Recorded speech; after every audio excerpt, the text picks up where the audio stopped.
And you are very welcome to the latest edition of the Under Center podcast. I am Daramar, your host. I am joined quite nicely, actually, by our two newest recruits because we have a new season. Let's start with the two newest recruits on today's show, Rian Malloy, Adam Wilson. First of all, Rian, how are you, sir? I have never been better in my entire life because football is back, baby. I have not looked forward to a season as much as I have this one, so I just can't wait for it to get going. Yeah, Adam, it's been a long 6 months that we've been lucky in the sense that we've had our own local season to look forward to and at least get us through part of it. But nothing beats that excitement of a Thursday evening just before game week starts.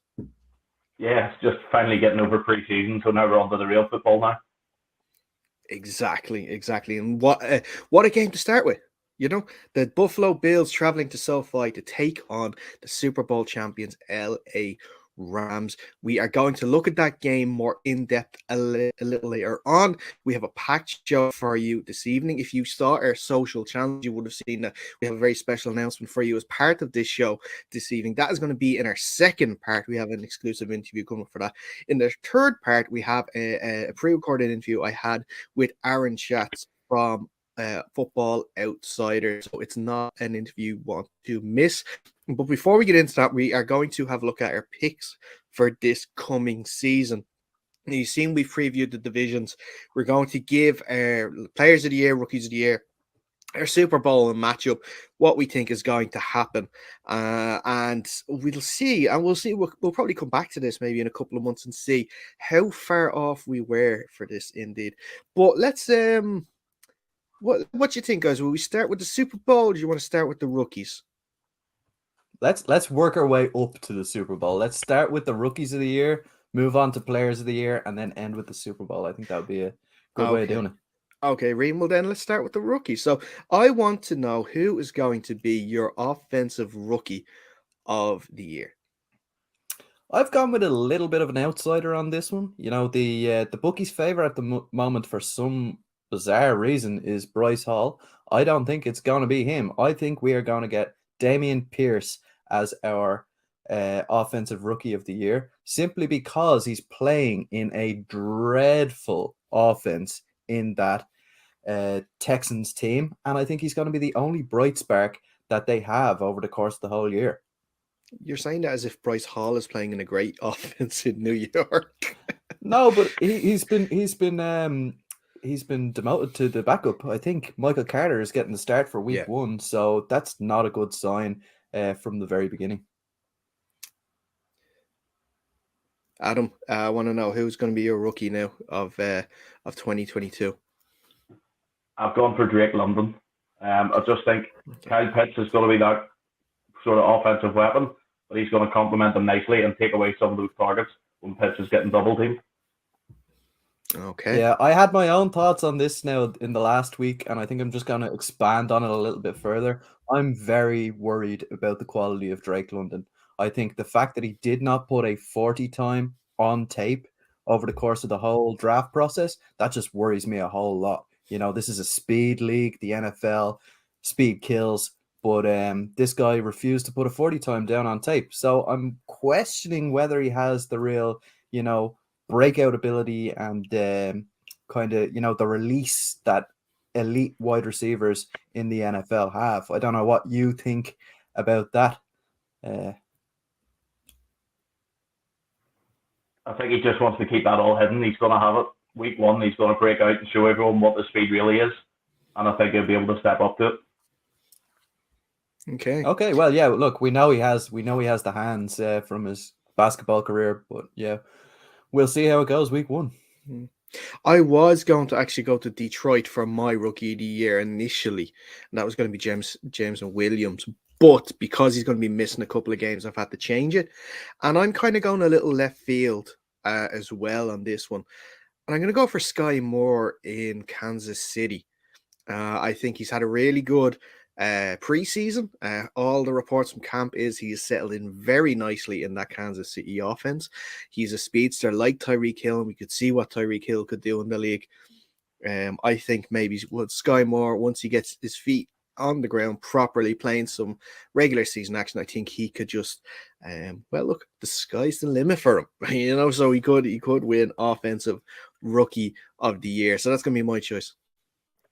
Yeah, I love it, Dara. I love the little pun act there. My only issue with Sky Moore would be that, Patrick Mahomes has already come out and apologized to fantasy owners around the world, saying it's going to be a different receiver every week. And that's my worry, is that this offense is so good that a lot of receivers are going to get some really good tape on. And I don't know if Sky Moore is going to really elevate himself as part of that offense.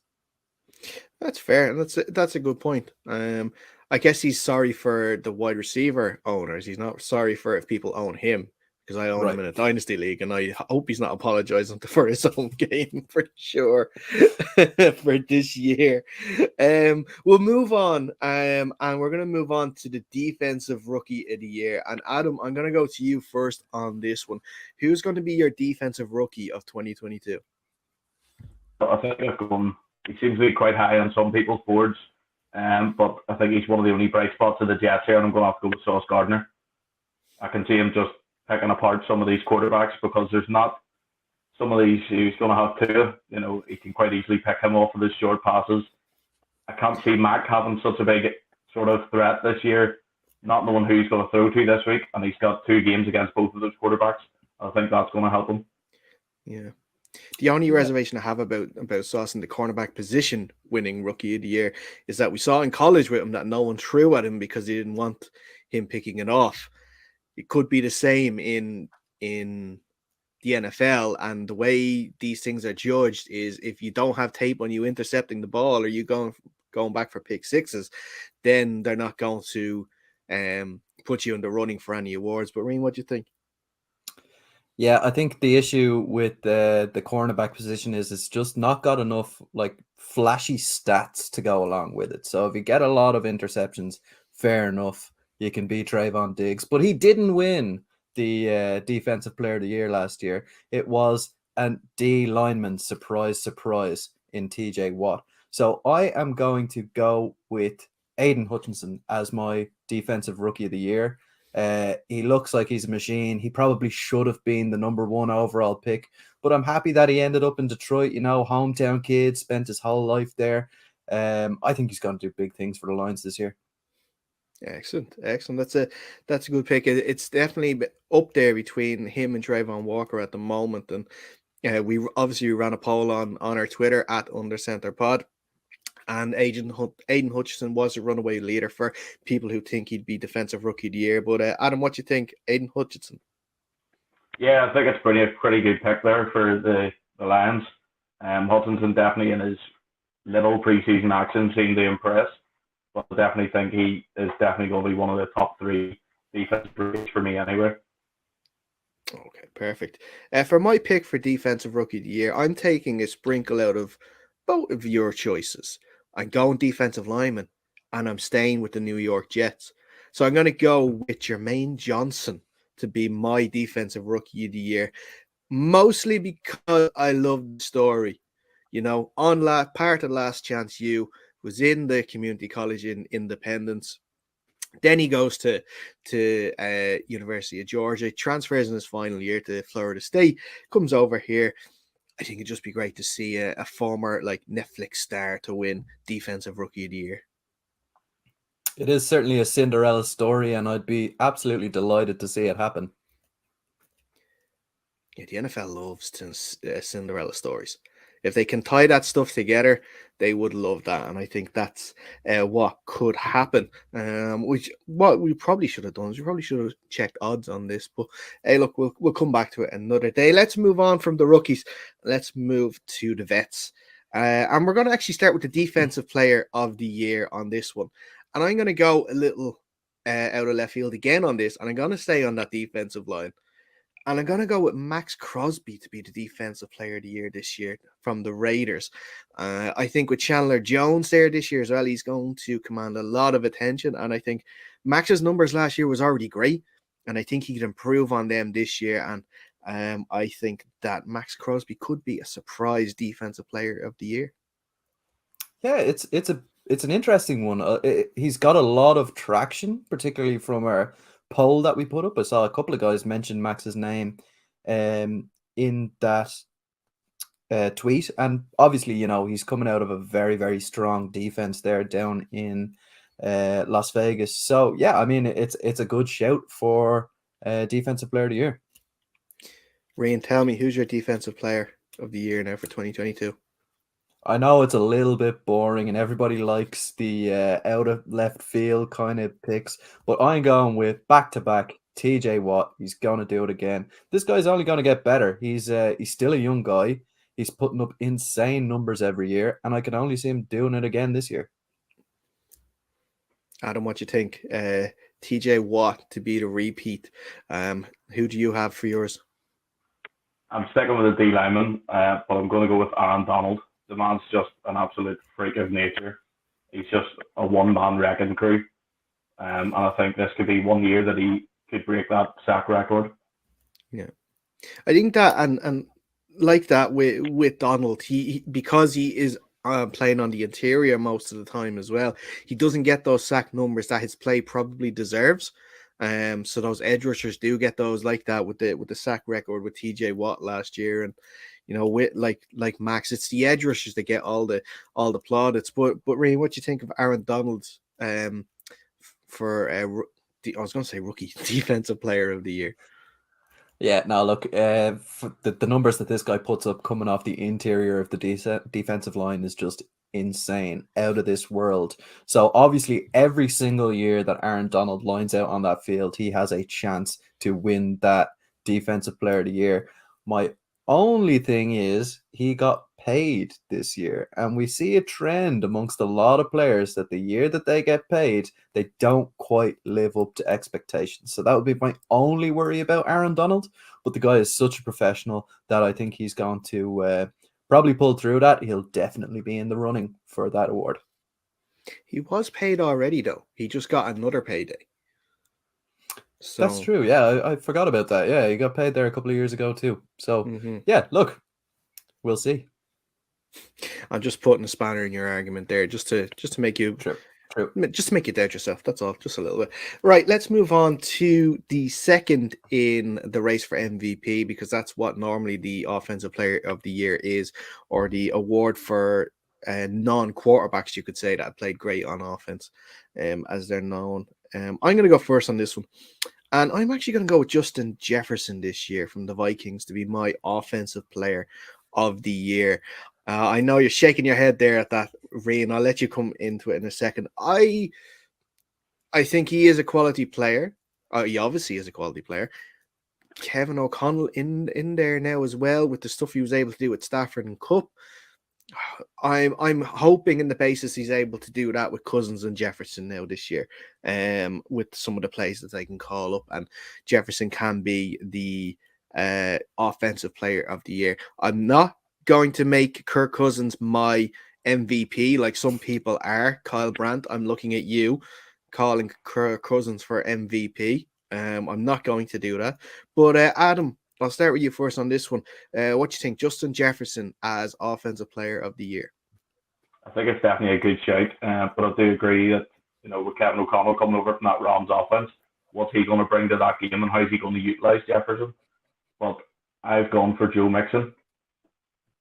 I think listening to his own interview the other day, he said himself he left 400 or 500 yards out in that field last season, alongside another 5 or so touchdowns, and I think he's going to crawl that back this year, and I think he's going to help the Bengals get themselves possibly to another AFC championship at least. I don't know how to segue this one because, I have something to say about Jefferson and I have something to say about Mixon. I suppose I'll go with Mixon first, and I think that's a very good shout because that Bengals offense is going to be scary good again this year. They have Jamar Chase still. They still have Joe Burrow. So they have that over-the-top threat. And when defenses give a lot of respect to that deep ball, they tend to ease up a little bit on the run. And I think Joe Mixon, like he said himself, did leave 400 or 500 yards out there. He's in for 1,500, maybe a 2K season this year. And if he does, he'll be well in with a shot to win that Offensive Player of the Year. Now, going back to Jefferson, I just can't see it. It's all hype. And the reason is the quarterback. Kirk Cousins does not have what it takes to get the ball to Justin Jefferson consistently enough for him to be in with those like crazy numbers. Like, yeah, he's able to move the ball, fair enough, but I just feel like he's lacking in terms of his big play potential, those kind of 70-yard bombs down the field, the kind of stuff that gets you really noticed in this sort of thing.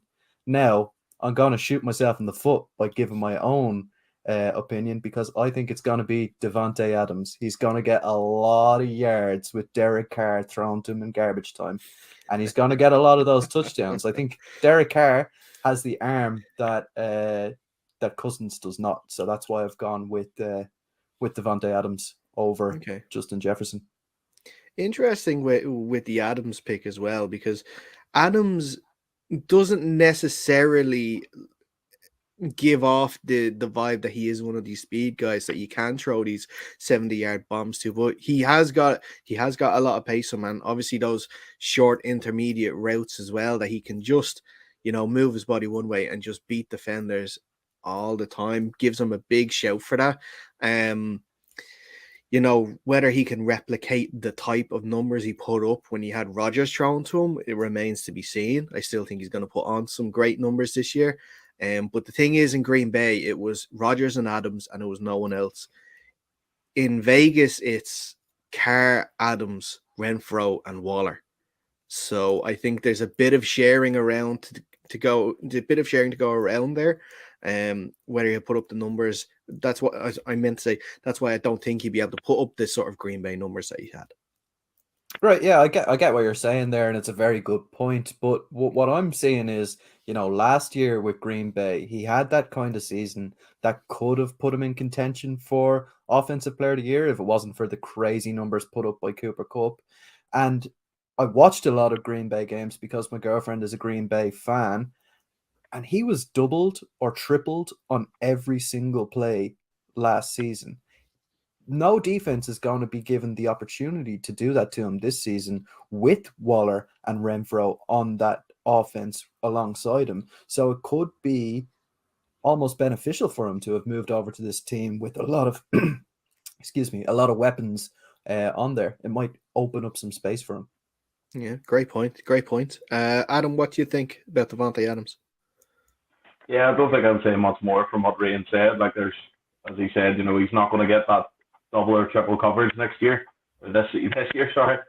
You know, he's going to get that one-on-one. He's going to have the chance to break down field, and it's Derek Carr. He gets enough hate on this, but I actually quite like Derek Carr, so I do think he'll have a good job throwing the ball to Davante Adams. Yeah. One thing that should also be mentioned is that Vegas offensive line that still has some question marks on it. So whether Carr will get the time to throw to Davante Adams remains to be seen too. We'll have to watch out for next year. But let's move on to the big award for individual players, and that is MVP. I'll go first on this one, and like that, Reen, you had your boring answer for Defensive Player of the Year. My one's is it maybe boring, maybe it's just what a lot of people are picking, and I tend to agree with them, and that's Josh Allen to be my MVP for this year. Chap's getting better every year. He's got some serious weapons now, even more so now, with not just Stephon Diggs. Obviously, he has Dawson Knox, who's his go-to in the red zone. He has Gabe Davis, who's now had another year under that system too. There are still a few question marks on what it's going to be like with, I think, Leslie Frazier is a new OC there in Buffalo, because Brian Daboll obviously is gone. So it'll be interesting to see there, but he was his quarterback's coach, so you would think it's going to be a seamless transition. But I still think Josh Allen, quarterback, not Josh Allen, defensive end, is going to be my MVP this year. Adam, who's your MVP? Yeah, I'm going to have to agree with you. I've gone Josh Allen, as much as it pains me to say it, but I'm going to have to watch him trash us twice more this year. You know, whether it's his arms or his legs, he's just going to beat teams down. Yeah, I'm going to have to go against the two years. Not because I don't think Josh Allen has it in him to win this award. He absolutely does. but I hate the amount of hype that the Buffalo Bills and Josh Allen are getting this season. He's not God, he's not Superman, he is still a player. And I think a player that can put it up to him is Justin Herbert. His stats last year were unreal. He has some very good wide receivers out there. He has Austin Eckler in the backfield. I think he has the potential to go from good to great this season, and I think that might be able to win him a MVP if they can get deep into the playoffs. Interesting choice. That is if they get deep into the playoffs as well, because that AFC West is stacked. Like we mentioned in our preview, any team can finish first, any team can finish fourth. It doesn't matter. Like if a fourth place team in the AFC West could probably win most of the other divisions in the AFC. It's just how stacked that division is this year. Yeah, I do like the choice of Justin Herbert. Yeah, I don't know. It's just I can't see anyone beating Josh Allen. Adam, what do you think of Justin Herbert as a potential MVP candidate? Yeah, I do think Herbert's a pretty good pick. You know, they're going to miss out on the playoffs last year. They're going to want to make up for that this year, and they're going to want to push all out again. You know, they've got some nice weapons on defense that will help with that. But I think Herbert just has a very, very good arm and has a very good quarterback. That if nothing's open downfield, as you say, you've got Eckler right there. He's brought across Gerald Everett as tight end now, and I think that will help as well. Yeah, definitely. Let's move on to our last choice then, and that's a Super Bowl pick. Adam, actually, I'll let you go first on this one. I want to know who is going to the Super Bowl this year, and then tell me who's winning it. It's going to pain me to say this again, but I think it's Buffalo Bills on the AFC side. On the NFC, I'm going with the Philadelphia Eagles here. Oh, okay. I don't see a lot of NFC teams threatening the AFC, no matter who gets there. But I do think it's going to be Buffalo and Philadelphia. You've just made Jake and Fionn go absolutely insane right now because you've made that choice on the NFC. Rian, tell me who is going to your Super Bowl. Yeah, just going back to that, it's very lucky they're not here. This would be a shit show if they were on this podcast. Well, we've mentioned Derek Carr, we've mentioned Kirk Cousins, now we've mentioned the Eagles. All we need left is to say that my pick is the Cowboys are going. The Cowboys are going. Yeah, no. I'm not going to be that crazy. Not this season. But for me, I think the Bills are getting way too much attention in this one. It's not like they are infallible in that AFC. I'm going to tell you who's going to beat them. It's going to be the Kansas City Chiefs. That old rival that they've had for the past few years, I think they still have it in them. Even though they've lost guys like Tyreek Hill and Tyrann Mathieu, it doesn't matter. Those guys are set up to win. And I think it's going to come down to a shootout once again between the Buffalo Bills and the Kansas City Chiefs. So I think they're going to win out in the AFC. On the NFC side, I have a little bit more of a dark horse picked, and I think it's going to be the Green Bay Packers. And the reason for that is not really for the sake of Aaron Rodgers, but more so that their defense is now set up a lot stronger than it has been in any other year we've been in the Rodgers era. We've seen Rodgers in the past throw into some fairly dismal wide receivers, with the exception of Davante Adams. And I think this season they have like an under-the-radar sort of receiver core that could do some good things for Rodgers. I think what let them down last season was A, their defensive play, and B, probably more so, their special teams. And I think they've shored up on both of those aspects of the game. So I think they have a shot to be in that Super Bowl. Now, who's going to win that matchup? It's going to be KC all day long. So I have Kansas City as my Super Bowl champions for 2022. Interesting. I'm all for more Bills Kansas City AFC Championship games. If it's anything like last year, I'm always up for any more of those all the time. The Packers are an interesting choice. The Packers are a lot of teams' favorites every year, and then they make it to the playoffs, and somehow they shit the bed. Whether it is special teams like it was last year, whether it's Rodgers not playing well, whether it's the defense letting them down, something always happens. we'll have to see what happens this year.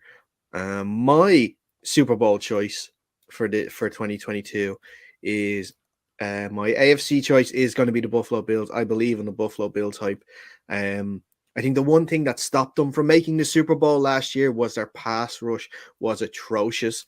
They brought in Von Miller to fix that this year, and I think that's what's going to get them to the Super Bowl.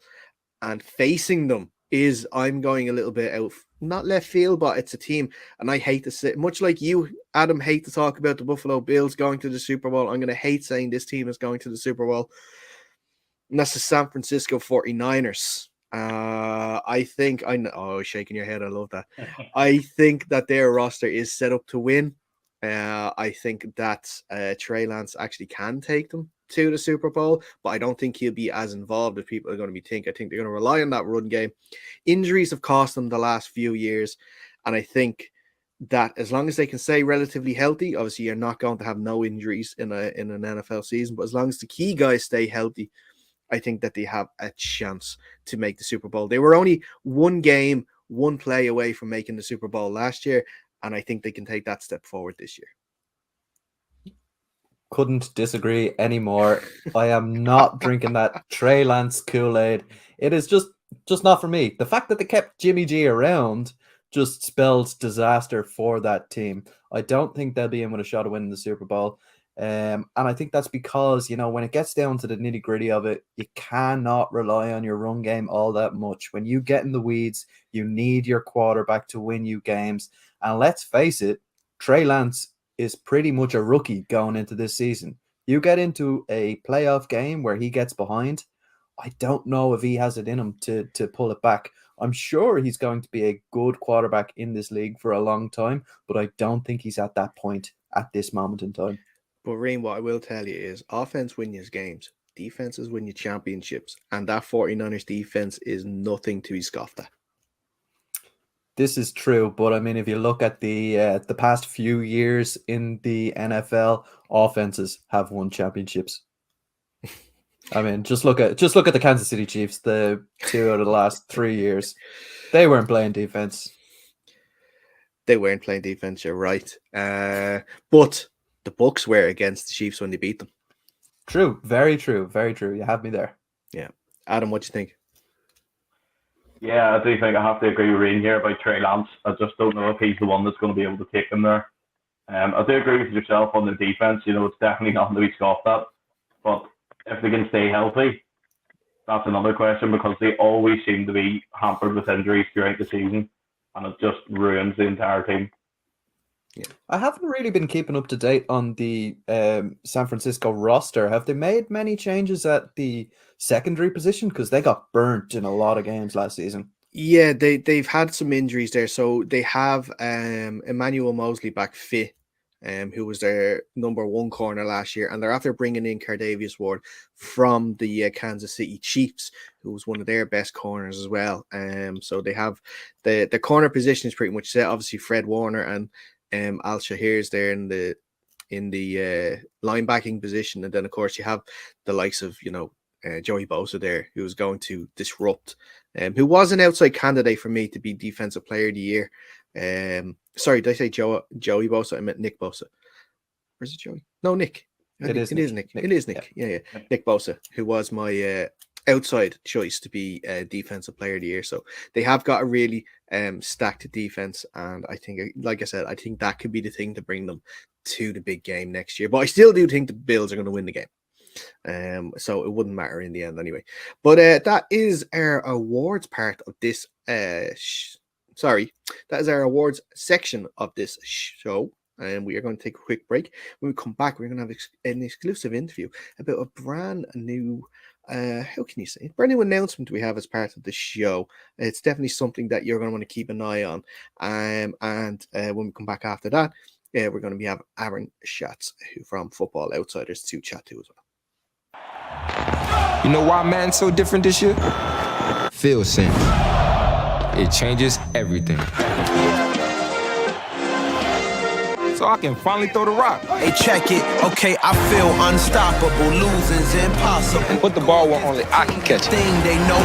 Yo, Hit Boy, what you think? I could make the biggest hit in the game, man. You ain't lying, bro. We live? Oh, we live. We made it till you got dollars. Go out and shop for you. Taylor? Wait, just We're live. wait, what? Slice up the defense with Field Sense. You can do that too. We need some big plays, big hits right now. Say less. Game on the loop. Woo. Now that's a hit. Time we do deep. Touche. So, what can you change with Field Sense? I don't judge, I sing. You staying down for the come up till I reign supreme. Everything. Let's get it. Yeah. Hit boy. We got another one. Ha. Man, y'all boys ain't ready for this, man. And you're very welcome back to the second part of tonight's show. Just Dara here with you for this part, but I am not alone because the Under Center podcast is delighted to announce that we are going into partnership with Locker for the 2022 season. Locker is a new sports app you can get for your phone. It's all the sports news you need in one place. And on the show today to talk to us a little bit about the app and our partnership as well, we are delighted to have Matt Stearman, who's the co-founder of Locker. Matt, first of all, it's great to have you on the show. How are you? I'm good. Thanks for having me, Derek. Good to be here. No problem at all. We are delighted to have you on the show. We've been talking obviously a lot in the background for the last few weeks and months. It's delighted to have this over the line and finally announce that we are going into partnership for this season. First of all, before we get into some chat about the app, tell me, are you looking forward to the NFL season as much as we are? Absolutely. As you can probably tell, the accent isn't as local, albeit living here now for 16 years, I think. I'm originally from the west coast of the States, but did most of my growing up in the Midwest in Wisconsin. So as a Green Bay Packer fan, I'm very excited to hopefully avenge what was turning into quite a habit of us falling short in the playoffs. But, every new year springs new hope. So fingers crossed. Yeah. And just on that, with the changes we saw in Green Bay this offseason, most notably, of course, losing Devontae Adams, are your expectations still as high heading into this year with the team? Yeah, it's funny you say that because usually I go in as a pessimist, even though I know we have a good team. But for whatever reason, I feel really good about this year. I think while Devontae's a huge loss, I think a lot of the young receivers will be better than expected. I think it will force more of a team elements into it. So kind of diversifying the spread of the ball around, which I think will be good. The running game's strong. The offensive line is incredibly strong. And the defense is strong. But the weakest link we had last year, to be honest, was the special teams. So hopefully with new coaching there, if we can clean that up a bit and health maintains, we have as good of a chance as anybody this year. Excellent. And I guess the burning question as well is, are we going to see Matt LaFleur go for 3 years in a row, getting 13 wins in a season? I will say no, but it'll be close. I think they'll probably take a step back or two, but at the same time, I think he's still a really good coach. Does a really good job with what he has there, and it'll be competitive. But I think we'll still have a winning record. We'll get in the playoffs. Not sure about the 1 seed, but I'm again, health aside, as always, I'm very hopeful for a good season. Excellent stuff. And look, at least then if one of our teams does well, because I don't expect much from the Seahawks, at least if one of us is happy at the end of the season, I guess that's all we can ask for. But look, we could stay and talk about football all day, and I know that's what we do normally here, but let's get down to the business of Locker and tell us here, for people who haven't heard of the app just yet, what can they expect if they download the app? Sure. So just briefly, the story Locker starts a little over a year ago with a founding team who are all based in Ireland here and come from an Irish background in sports media, working in over 2 decades. And we kind of approached the app from a frustration of a fan more so than from the business at first. I think we kind of looked around the landscape and went, geez, it's never been a better time to be a sports fan with the amount of content out there. But rather, it's kind of the user journey to navigate what you want as a fan, as well as trying to be able to discover more of what you want that we thought was very broken. A lot of these problems have been solved in other industries. Spotify done it for music, Deliveroo's done it for food and restaurants, but nobody's really been able to centralize that area in sports and allow for the personalization from a fan's perspective to put the power in the hands of them to navigate and curate what they want. So what you get from Locker is a free app. When you download it, you pick the teams, leagues, athletes, and more importantly, publishers and content creators that you like. And from there, we fill your lockers with stories you love from sources you trust. So if, as a Packer fan, I can have a curated experience from news and content related to my Packer interests from publishers and teams that I like and follow.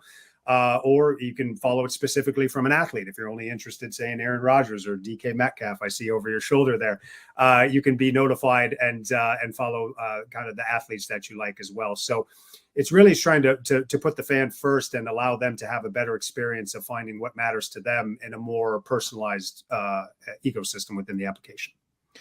Yeah, and that's one thing that I've noticed from having the app there myself. It is the customization options that you can choose. We did, like I mentioned, it does range across a wide variety of sports, but you can narrow down that as well. It doesn't have to be just the NFL. I can just have, like you mentioned, my stories just about my Seahawks, and if I just want to see what they're writing, or like that with players if it wants to be DK, or if I want to be like the jealous ex-girlfriend and find out stories about Russell Wilson over in Denver, I can do that too.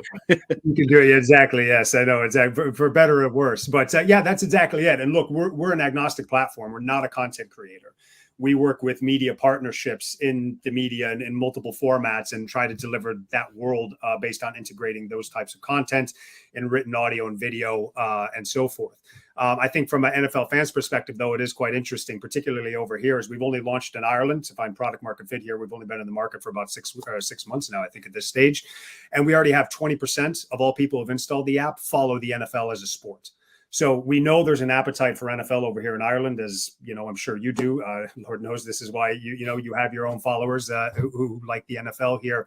But I don't know if they're being serviced by anybody within this market that delivers them that curated experience. So that's what we're trying to do. So not only do we work with local partnerships such as yourselves, but we have integrated partnerships and commitments from global leaders like Sporting News. And we most recently signed up the Players Tribune, which we're currently integrating right now, as well as fan-sided. So there's different blogs, different premium content, different video and audio content that's looking for homes and looking for distribution.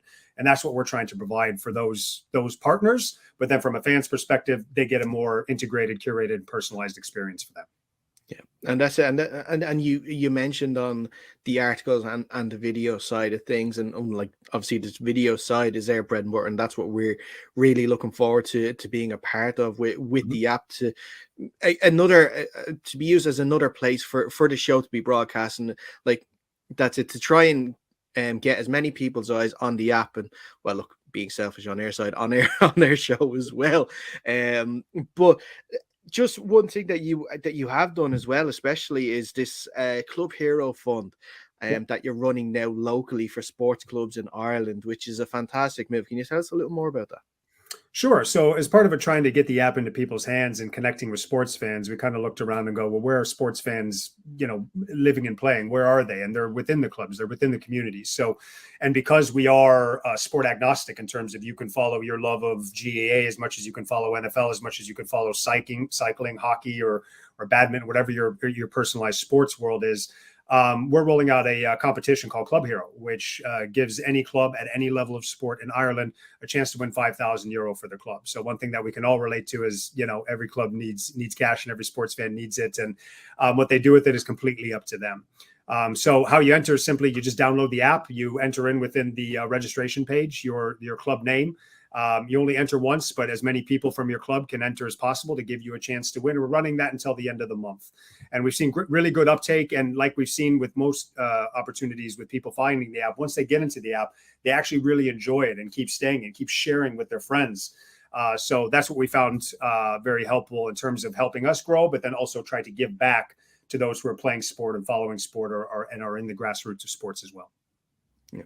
Excellent. And it is a fantastic giveaway, and we really look forward to seeing who actually walks away with it. I'm going to have to get on to my Pirates teammates and try and get them now to download this app and get some money for the Pirates for sure. But I don't know if people are going to think maybe that's a little bit of favoritism, but we'll see. but on that, and going back to the app itself, right now we're working primarily in the content creator side, but long term, we see this as a home for clubs locally, for the AFI itself, all the way down to the Pirates, and as much as Under the Center or any other publisher. So if you're producing premium sports content, we want to act as that distribution and marketing tool for you at all levels of sports. So hopefully when we get to that phase, not only can we potentially provide them with financial incentives with the competition, but also partnership opportunities in the future as well.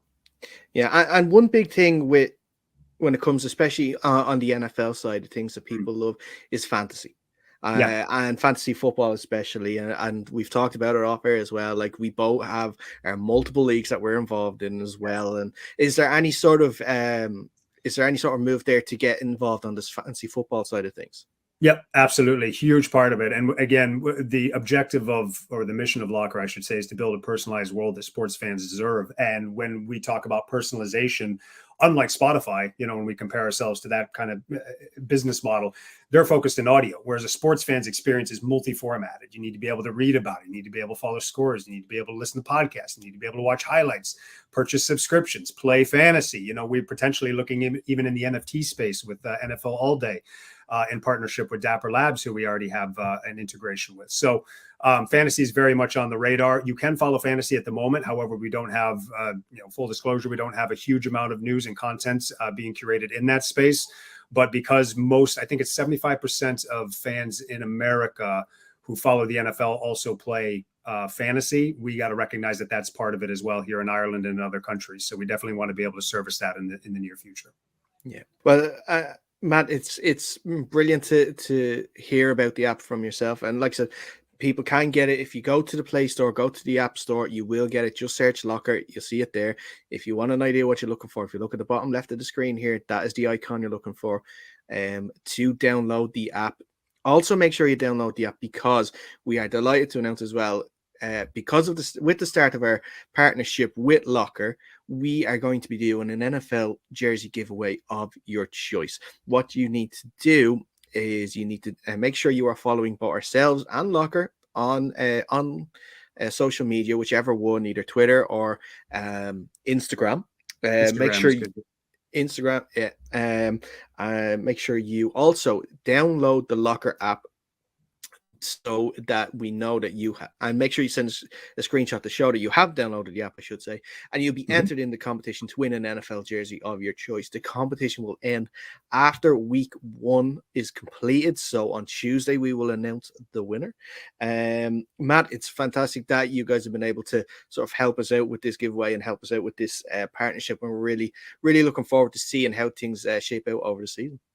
Yep, likewise. And hopefully by having you within kind of the Locker family, we'll be able to connect your content with other known NFL fans who are already out there who might have like-minded interests or want to discover new content out there. That's what we're all about. So looking forward to it.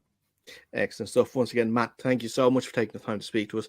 Really appreciate it. We are really excited. Make sure you do download the Locker app right away to get all the latest sports news ahead of week 1 of the NFL season. Matt, enjoyed week 1 of the season as well, by the way, I should say. Thank you. You as well. Excellent. We are going to be back in a few minutes where I had the chance to speak to Aaron Schatz of Football Outsiders. And you're welcome back to the Under Center podcast. Dara here with you just for this section at least, but I'm not alone. I am delighted to be joined by the founder and editor-in-chief of Football Outsiders. That's right. We have Aaron Schatz on with us today. Aaron, it's great to speak to you. How are you, sir? Hey, I'm good. I'm ready to go with the season. How are you doing? I am doing good. I am the same as well. We spoke about it a little bit off air. It's 6 months now to wait for this season. And, like you said, it is kind of a non-stop thing for you, especially getting the book ready in the off season. And like you mentioned, promoting it as well. Yeah. So we work on the Football Outsiders Almanac, which comes out in like early July. So we're working on that from late April. I'm working on my methods and improving things and putting together data. And then from late April till early July, we're working on the book nonstop. And then we're promoting the book nonstop. So it really is like the season never ends for us. But things get into a very different rhythm once the games start next week. And I'm looking forward to games that count with players that matter. Exactly. And one thing as well, especially with this off season, and I'm sure you haven't had to keep going back to sort of all the moves that have happened, because this has been one of the busiest off seasons that I can remember in recent history for sure, with so many blockbuster trades, free agency moves, contract extensions. Has there been sort of any moves that have taken your eye in terms of fit for that team, or even for one that you've sort of maybe scratched your head at and thinking this can't possibly work out? I mean, I think as far as fit, there's some that are like, I mean, the best fit is when a guy fits a hole that a team clearly had, like Sebastian Joseph Day going to the Chargers when they gave up so many runs last year and they needed a run stopper who had played in a Brandon Staley defense before, and they went out and got one.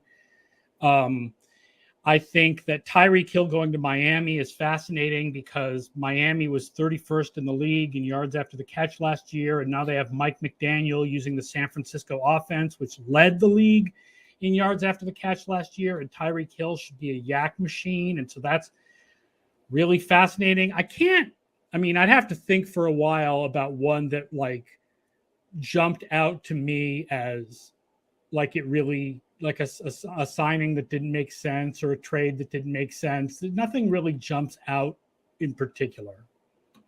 Well, this is just me, Aaron, as a Seahawks fan, just waiting for you to tell me that the Aaron Russell Wilson trade is not going to work out. That's all I want to hear. I mean, that's the answer, but that's a sort of a different issue. I mean, I feel like that's like they knew they were making a bad trade. Like he wanted out, and they had to send him out. So I feel like that doesn't quite count, because it's not like they thought they were making a good trade. Nobody in their right mind would rather have Drew Lock than Russell Wilson. They thought, Russell's not going to play for us. Let's get as much as we can for him. Yeah, totally. Yeah, you're right, and it has been written on the wall for a couple of seasons. And when it actually happens, you never feel like you've gotten enough for getting rid of a franchise quarterback, especially like Russell. But with the offseason as well, there's, like I mentioned a little bit, there's a lot of free agency moves that we see, and a lot of money gets spent. And a team that I keep seeing is the Jacksonville Jaguars in the last couple of years, kind of trying to throw money at things and seeing what sticks and what doesn't. And again, they've done it this offseason with the likes of Christian Kirk and Darius Williams coming in. And now with a different head coach and Doug Peterson there as well, do you feel that now with all these like free agency signings and Trevor Lawrence and Doug Peterson now, does this combination now work together where you can see the Jacksonville Jaguars now sort of not being the worst team in football? Yes, but I would put it a different way. I would say with Trevor Lawrence and with Doug Peterson replacing Urban Meyer, pause, and some free agent additions, sure, I see Jacksonville being better this year. The big issues there are, this is what I call my subjective case for the Jacksonville Jaguars. It's not necessarily backed up by stats. Most of what I do is about stat metrics. If we really believe that Urban Meyer was like the worst head coach in NFL history, then going from him to Doug Peterson is a massive upgrade.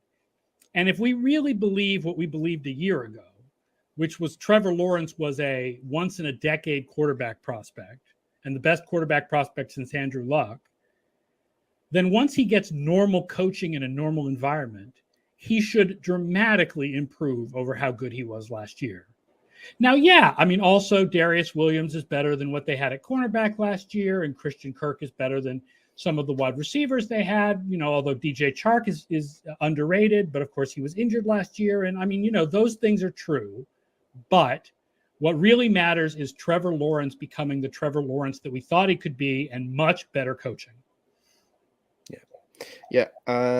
So then with other teams looking into it, and from your research in this offseason, what sort of teams are you looking at heading into this new season that you're quite high on? I'm the driver of the Philadelphia Eagles bandwagon. They are actually my NFC Super Bowl pick this year. Right.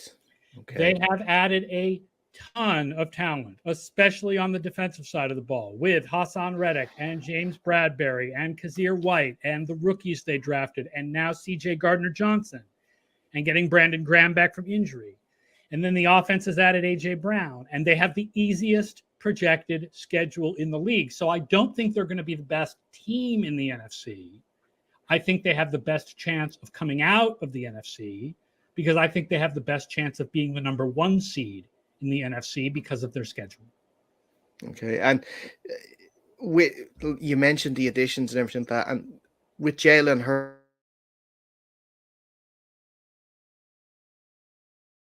being a franchise quarterback, or do you still think there's a few questions to be asked? I don't know how good he can be. What I know is that last year he was an average passer with clear weaknesses, the middle of the field being the obvious one, and great running ability.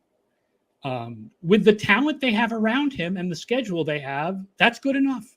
That's good enough. Now, if he's a little bit better than that, that's great. If he's a lot better than that, I'll be surprised, and that will really be great. But he's going to look better because he's got A.J. Brown to throw to now. I mean, it's an interesting question, right? Like, is the problem that Jalen Hurts didn't have the right people to throw to over the middle and A.J. Brown solves that? Or is the problem that Jalen Hurts can't throw over the middle and A.J. Brown is then you're not going to get as much value out of A.J. Brown as you thought you were going to get? I'm going to bet that it's the former and that A.J. Brown kind of unlocks Hurts throwing in the middle of the field. Mm-hmm. I guess it all is dependent as well on AJ being fit, because if he has any injury issues like he's had in his last couple of years in Tennessee, the questions of Jalen will surface again, and especially since you said that you believe them to be your Super Bowl pick, and I think questions will start because if you go back to their playoff game last season against the Bucs, that Jalen Hurts just was seen to sort of be that average quarterback that you mentioned. NFL history is filled with teams that looked bad in the playoffs and improved the following year and made it all the way. And I will say they're my NFC Super Bowl pick. They're not my Super Bowl pick, like to win it all. My win it all pick is, like most people, the Buffalo Bills. Yeah. Well, then going from teams that were high on to teams that we think are going to struggle this year, is there any teams that maybe outside of the ones that we expect, like say the Seahawks, most of the other teams as well? Giants and Jets, Panthers, Giants, Falcons. Jets, yeah. We are low on the Arizona Cardinals this year. Okay. They have like the hardest projected schedule in the league, the opposite of Philadelphia. Their defense, for both statistical and personnel reasons, looks like it will decline significantly from last year. And their offense over the course of an entire year has never been really above average. They keep having these great first halves and these bad second halves, and no one quite knows why. But they are going to be without Hopkins for the first 6 games. And so, they're going to struggle to lift up the defense that we think is going to be much declined. So with that in the schedule, we have Arizona falling. We have Arizona probably as our biggest faller from last year.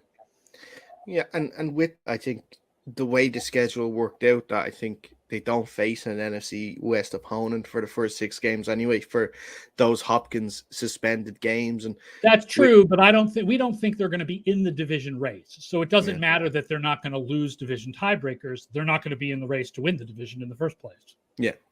And they do, by the way, they have the Rams in week 3 and the Seahawks in week 6. Okay. So then looking at a team that we were surprised at last year was the Cincinnati Bengals, making it all the way to the Super Bowl. Do we think with the Bengals that I guess it'd be a natural sort of step down if they don't make the Super Bowl this year, but do you see much of a step down with them? So the Bengals were an average team during the regular season last year, right? Remember, they were the 4th seed. They were 10-7, but they won some close games. They really were an average team. If you take away the last game where they sat their starters, they're a slightly above average team. So they're going to be better than that this year. but they're not going to go on a run. It's very unlikely that they're going to go on a run in the playoffs where they win 3 straight close games and then lose a close game, which is what happened last year. So my guess is what's going to happen with Cincinnati is they're going to be better, particularly on the offensive side of the ball where they have the improved offensive line. But they're not going to look as good because they may end up with the same record, but they're not going back to the Super Bowl. And so if you can't repeat as the AFC champions, you naturally don't look as good, even if you're actually a better team. Mm-hmm. And in especially looking closer to them in their division with the issues that the Browns are going to have this year with Deshaun Watson and now the Steelers and not having Ben Roethlisberger and having their quarterback competition between, it seems as though it's Mitchell Trubisky's job to lose too. Do you foresee a Trubisky-led Steelers still posing a challenge in the division? Their defense, we have their defense rebounding, but no, overall, we really like Baltimore in the AFC North. Baltimore with much better health than they had last year. They led all teams of the last 20 years in our adjusted games lost metric for injuries, and they would have led all teams of the last 20 years even if they had only played 16 games. So they are not going to be as injured as last year, and that will improve them. And remember how good they were in 2020 and especially in 2019. So we really like the Ravens to come out of the AFC North this year. Yeah. And it was a freaky sort of year last one, especially with the running back injuries, and with hopefully J.K. Dobbins coming back will be sort of, and Gus Edwards too, will sort of be those, lead running backs that will help get the Ravens back to their to the top. In terms of on the outside though with the Ravens and their wide receiver position, Marquise Brown was sent off in the off season. Who are you looking at to being the lead receiver outside of Mark Andrews now this year? Yeah, that's the problem with the Ravens, right? The weakness is the receivers, and we're all supposed to just believe them, right? They're like, no, really, these guys are really good, we swear. And we are all supposed to believe that it's true, even though, everybody loved Rashad Bateman coming out of Minnesota. He had a good rookie year. He is absolutely their number one receiver. He is underrated in fantasy football. He's going to get a ton of targets. Everybody else, we're kind of just taking Baltimore's word for it. Sure, Devin Duvernay is going to be much better this year. Sure, James Prochet is going to be much better this year. Like, Isaiah Likely is going to be a breakout stud as the second tight end. And despite the fact that rookie tight ends don't put up good numbers historically, and like we're kind of just believing them about all that. So that is, the biggest question about the Ravens is definitely the receivers. Yeah. And on wide receivers as a whole, we've seen a debate form this offseason that about rookie wide receivers versus paying veteran wide receivers because of the contracts of Debo, DK, AJ Brown, and I'm forgetting the last person. AJ Brown, Debo, Tyreek Hill, Devontae Adams, Terry McLaurin, DK Metcalf. Oh my God! Everybody getting paid. Yes. Yeah. Everyone got paid. Yeah, they were from the same draft year as well. But the debate has been that college receivers now are coming in with a sort of a better base that they can they can actually make plays in the NFL sooner. We've seen it with Treylon Burks now being the guy in Tennessee and them allowing AJ Brown to go. Where are you sort of on that debate where teams might be leaning towards drafting receivers than giving them these bumper new deals? I wish I had an easy answer for you because I had thought through this a lot and I had a definite answer. I don't know the answer to this question. It is a tough one because these guys are getting paid so much money, but they are really productive. And wide receiver is a really important position. And you can hit on a wide receiver, but you can also miss on one, right? If you get rid of your star wide receiver and replace him with a first-round pick, it's possible you'll get close to, if not the same production for much cheaper, which is what happened with Justin Jefferson in Minnesota. It's also possible you end up with N'Keal Harry or Jalen Reagor. Like it's a gamble. I think it really depends on where your team is in the salary cap and the team development curve as to what's the best answer for you, whether you want the star or whether you want the youngster. It's tough, but there's no question that Green Bay and Kansas City, like those offenses, Tennessee's too, they're going to lose something by losing these stars. They didn't want to pay these guys, and they're going to lose something by losing these stars. The replacements they have in Kansas City are not as good as Tyreek Hill. The replacements they have in Green Bay are not as good as Devontae Adams. And on staying with the rookies, what sort of rookies are taking Football Outsiders' eye this year in terms of early players in the running for defense and an offensive rookie of the year? Well, I mean, offensive rookie of the year, if you want to bet on it, it really helps to bet on a quarterback. And Kenny Pickett may not have the starting job right away, but he's still the most likely to start the most games this year. So I think he's still a good bet. Our college to pro projection systems love Breece Hall of the Jets, love Garrett Wilson of the Jets, love Treylon Burks. But the issue with the Treylon Burks asthma and stuff has us kind of really questioning what that guy's deal is. I know people are really excited about George Pickens, but he's still the third receiver with a bad quarterback. I can't imagine that he's going to be rookie of the year. I know people are excited about Romeo Doubs, but you can't count on fourth round receivers to be stars. It's unlikely no matter how good he looked in the preseason. But I mean, I like Garrett Wilson. I like Drake London. I like Breece Hall. Yeah. Okay. Defensive rookie of the year. You asked about defensive rookie of the year. Aiden Hutchinson, I think, is the best bet. He's a stud. I mean, there's so many good players.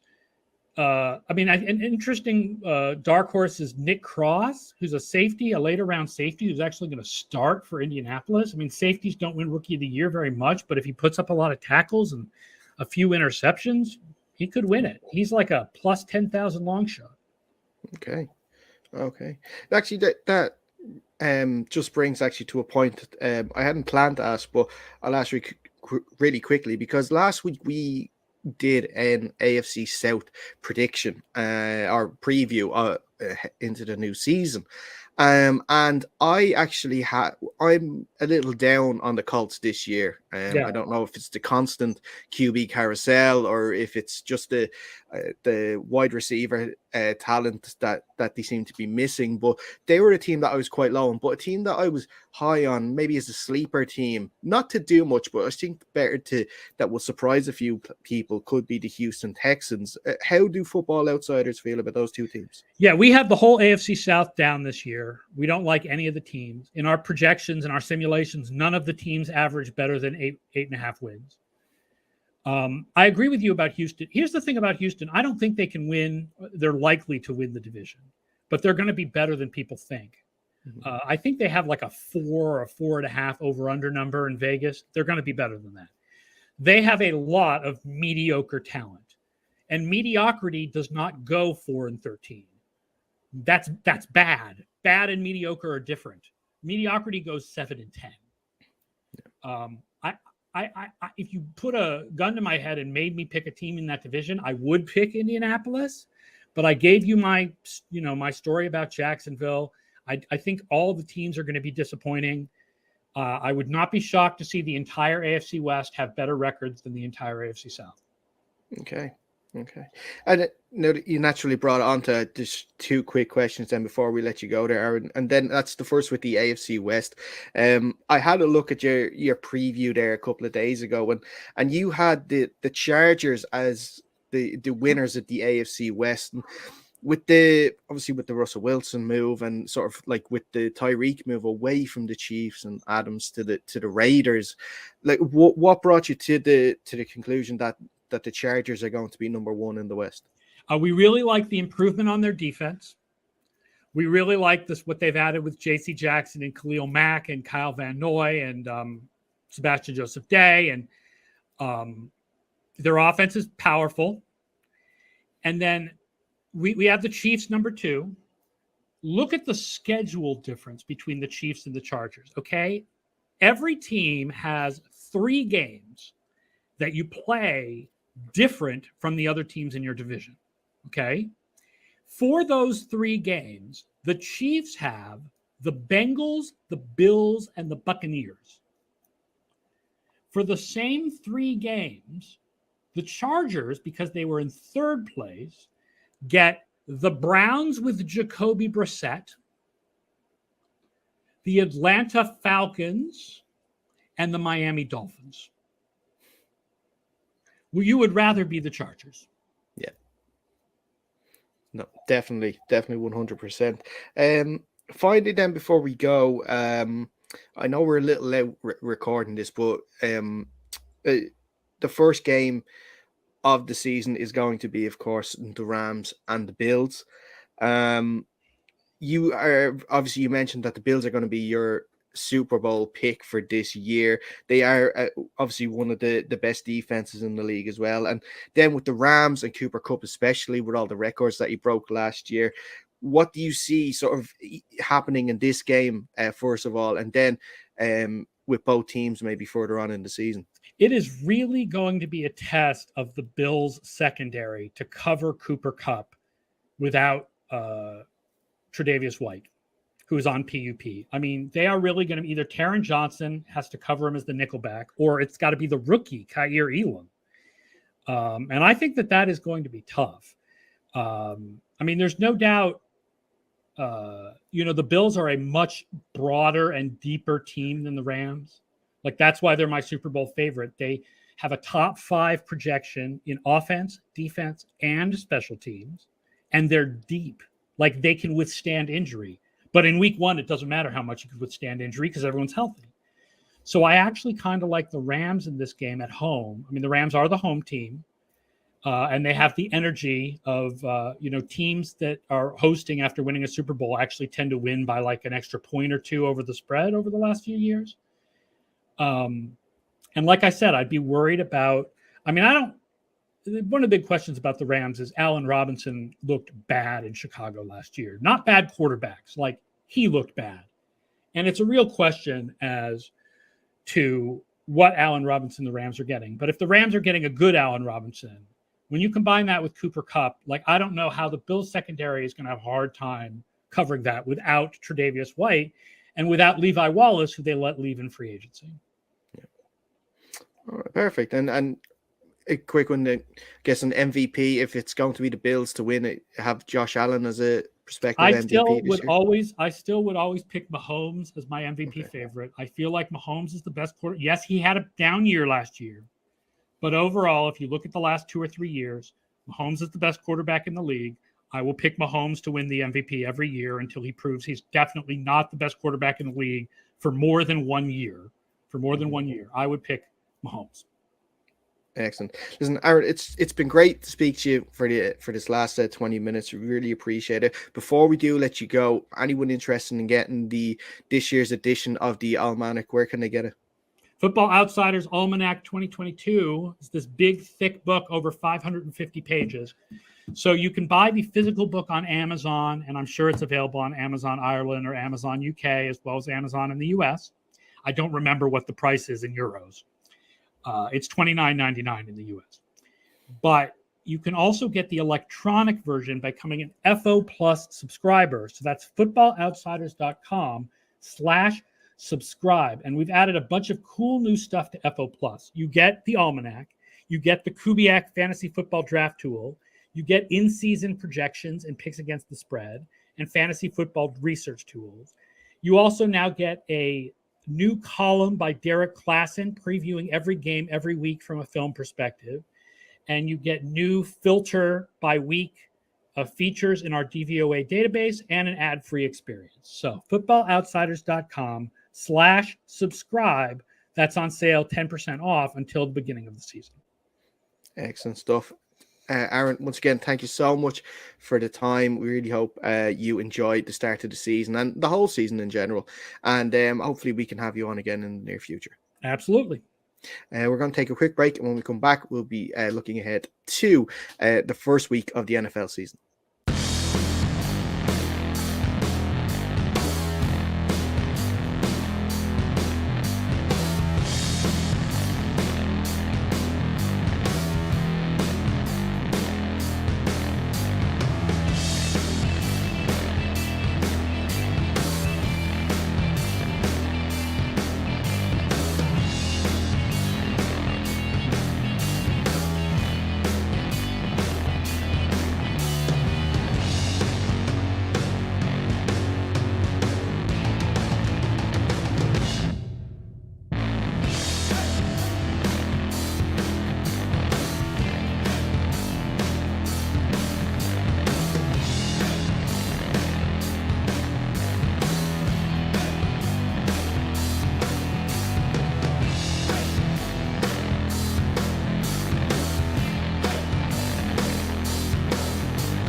And welcome back to the final part of tonight's show. A big thank you to Matt Stearman from Locker for the chat. And we're really looking forward to this partnership that we're going to have throughout the season. A lot of great content coming your way. And we are really excited to be part of the Locker app. So make sure you get it, whatever device you have, either on the Apple Play Store or Google Play Store.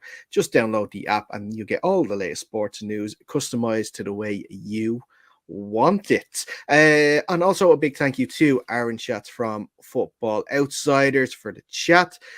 Interesting choice though as well, because he went, Adam, with your choice for the Super Bowl as well. He had the Eagles in it too. So Aaron, Adam, you may be onto something there. Yeah, let's hope so. Well, let's not hope so. I'd obviously rather it was Patriots, but I'll accept taking my prediction right. We are going to look ahead here to, of course, the big Thursday night football game that is the start of the season. We say Thursday night football, it's going to be like that, but this is more just the season opener. It's being named as season opener. LA Rams hosting the Buffalo Bills. And guys, we're going to have a look at this game a little more in depth. And both teams made some very good additions in the off season. Of course, the Rams most notably bringing in Allen Robinson from Chicago and, of course, Bobby Wagner from Seattle. And the Bills on the other side actually bringing in the former Ram, Von Miller, to shore up their pass rush. Which actually leads me into the first question, because there's so many different areas that are of interest in this game. And one of the biggest areas is that left tackle position for the Rams, because Andrew Whitworth is now retired. It's by the depth charts it looks like Joe Noteboom is going to be the new starting left tackle. And I'm sure what we're going to see is Von Miller line up on that right edge to maybe test Joe Noteboom to see what he's going to be like and see if he can get at Stafford's blind side. Rain, I'll start with you first on this one.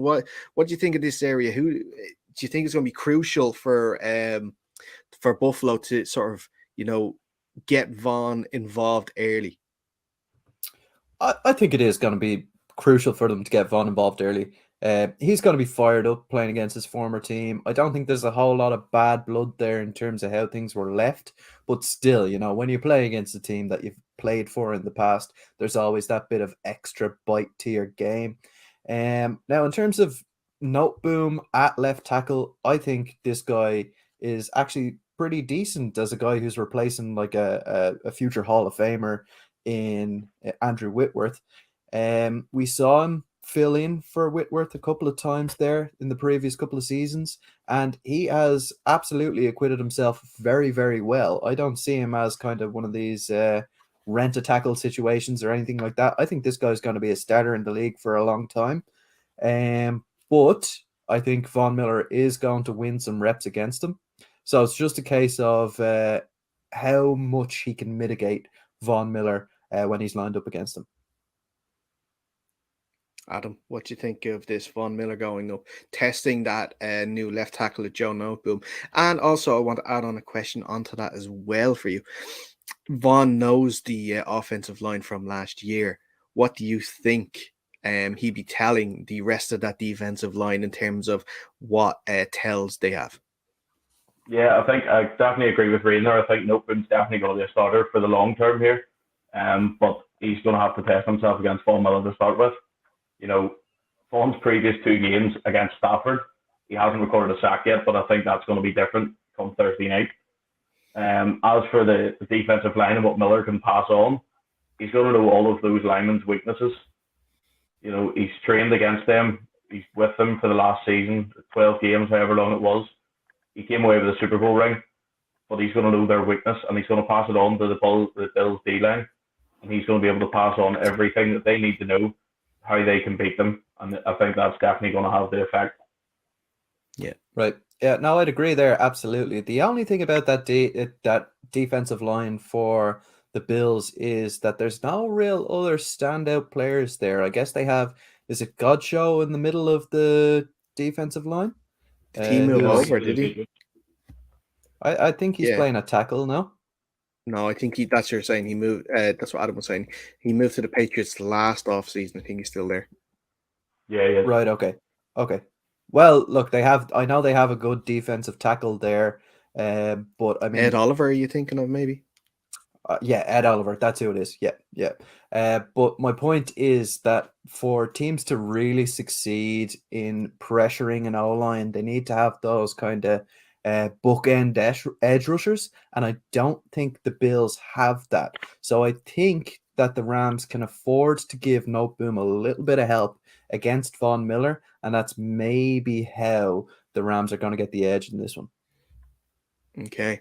Moving further up in the pitch as well with the Rams offense. Of course, we can't not talk about Cooper Kupp and all the records he broke last year. And Allen Robinson, like we mentioned, now joining that quarterback room.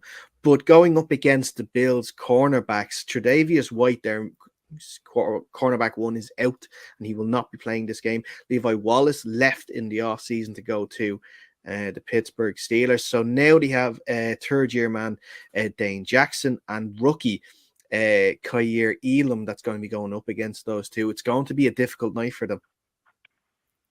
Oh, 100%, yeah. But I've been looking at a few of the preseason games from Buffalo just by chance, and I really like this Kaiir Elam guy. He seems to be the real deal. Obviously played against Carolina, and he shut down a couple of our top guys in that game. So, yeah, I don't see an issue with Kaiir Elam. But as you said, Ward being out in this game, it's a big loss, and we might see some big yardage from the likes of Kupp in the game. Adam? Yeah, I do have to agree with that. Now, the only thing I think could be Buffalo's saving grace in that secondary is they've still got Jordan Poyer and Micah Hyde in there. Yeah. And I think they're definitely going to be able to assist. Kaiir Elam, as you said, pre-season has looked very, very good. And they're definitely going to help him out a lot. But the one thing I will say about that is Stafford's had trouble with his elbow in pre-season. And the comments make it seem like he's okay, but, it's still a pretty tricky injury and it's on his throwing arm. So whether that's going to affect him throwing the deep ball or trying to do that may affect him, and it'll certainly help Buffalo secondary too in that. Yeah, absolutely. It's a concern. But we did see injuries for Stafford last season too, where he couldn't really get that deep ball going, but we still saw him pick apart the defense with his, he has incredible accuracy on the short to mid-range stuff. Yeah, I think we've seen that with most of his career now. At some stage of every season, he's going around with an injury, whether it's his back, his elbow, his knee, his ankle. It's something. It's always something with Stafford, and he always seems to, persevere through and keep going with that. On the other side of things, an interesting matchup that we're going to see is Jalen Ramsey and Stephon Diggs. Well, it's a matchup that we hope to see because Jalen Ramsey was moved around a lot last year on that. In that defense, going on either side of the corner or even in the nickel position. He has had surgery as well. Speaking of injuries, he's had a shoulder surgery in the offseason, and some reports saying he's not 100% healed. First of all, Adam, I'll start with you on this one. Do you think that we will see Ramsey more just follow Diggs in this game, or will they let him roam? And how significant could that shoulder injury be? Yeah, I think in terms of Ramsey, I think they may have to let him float because Buffalo do have a lot of offensive weapons. He will probably start on with Diggs, and depending on how the game goes, he may have to float. If it's working, they'll keep him there. But I do think that shoulder is definitely going to be a problem. Either way, whoever's doing it, if he's going to be hitting him, he may not take that first hit very well. He's maybe not going to be used to getting hit. It might fall apart again. But they've got other weapons there that I do think Ramsey will definitely have to keep his eye on too. Yeah, for me, I think if I'm the Rams defensive coordinator, I'm going to put Ramsey on Diggs the entire night. Simply because that is the biggest threat to your defense is Diggs. I understand that on the other side they do have Gabriel Davis, but he is not to the same caliber as Diggs. So I'm saying put your best versus their best. if you can shut him down for the entire game, you give yourself a chance of winning. Yeah, definitely. And I would agree with you in that sense as well. Even say 80-90%, Jalen Ramsey is still probably the best, if not one of the best cornerbacks in the league. So you definitely have to sort of stick it with their best wide receiver. We can't go on and not mention Aaron Donald and the role he'll have to play in this game. It is going to be so important for on one side the Bills to keep Aaron Donald quiet enough that allows Josh Allen the time to get out of the pocket if he needs to, and then on the other side it's important for Aaron Donald to shed blocks as quickly as he can to stop Josh Allen from running out and maybe running upfield or hitting a pass on the run. Yeah, you hit the nail on the head there. It's important for him to get penetration early and often because Josh Allen is a threat with his arms, but by God, is he a threat with his legs as well. If you do not get to him within the first 2 seconds, the guy is going to take off and he's going to burn you big with his legs. So it is very important for Aaron Donald and the rest of that D-line really to get involved early and often and put Josh Allen under a bit of pressure. Adam, what are you thinking about the importance of Aaron Donald in this game? Yeah, I think Aaron Donald's definitely going to be important getting the pressure from the interior, but I think the biggest pressure that's going to have to be is from the edges. They're going to have to seal the edges because if Donald breaks through and Allen gets around the edge, it doesn't matter what he's done. So I think it's definitely going to be on the edge in this game that they're going to have to seal it. Don't let Allen get away with his legs. Even if he gets outside them, he can still throw it whether he runs or not. Yeah, and that comes into then that makes the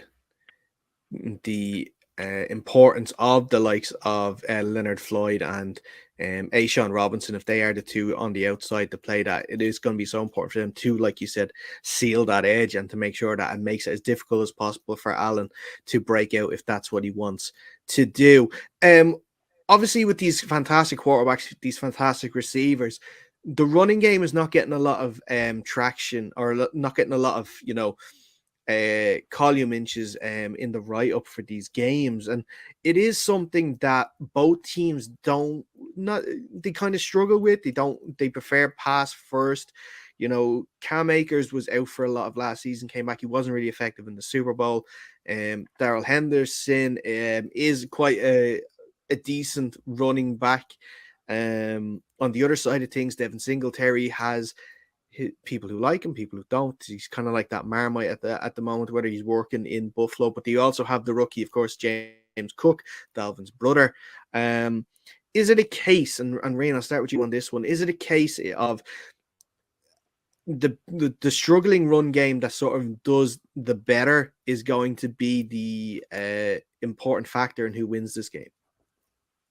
You know what? I hadn't thought of it like that before now, but I think you're absolutely right. I think if any of these running backs can get going, it can be a really, really big benefit to whatever offense he's on, right? So I think the most likely candidate for that is going to be Cam Akers.